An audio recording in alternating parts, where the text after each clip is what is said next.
আরে দেবা, কি রে ভাই, কি ভেবেছিলি যে পরশুরার বুকে তোদের মন পছন্দের লোক টিকিট পাবে? মুখে মুতে দিয়েছে, দিয়েছে তো মুতে। দেখ, আমাদেরই একজন এলাকারই মানুষ, পার্থ হাজারি, উনি টিকিট পেয়ে গেল। আর এখন দেখ, তোরা সেই পার্থ হাজারিকে মালা পরাতে আসছিস, মিষ্টি খাওয়াতে আসছিস, হ্যাঁ? আর নিজেরাও একটু গালে আবির মাখছিস। আর পার্থ হাজারি ওনার গায়ে তো, মানে ওনার গালে তো একটু, মানে আবির লাগিয়ে দিচ্ছিস, ঠিক কি না?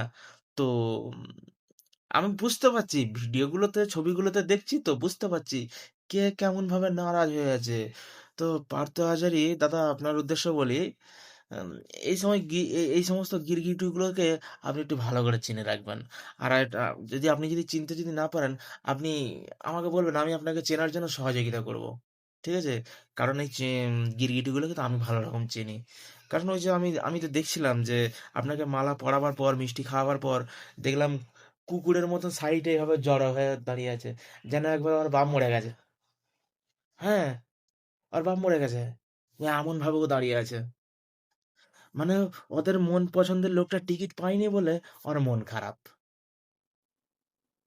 আর তার মন খারাপ হওয়ার অন্য কোনো উদ্দেশ্য হলো এটাই, যে মন পছন্দের মানুষটা যদি টিকিট পেত, নিচে তলাতে ভালো করে নুচানুচি করে খেত। এখন তো সেটা পারবে না।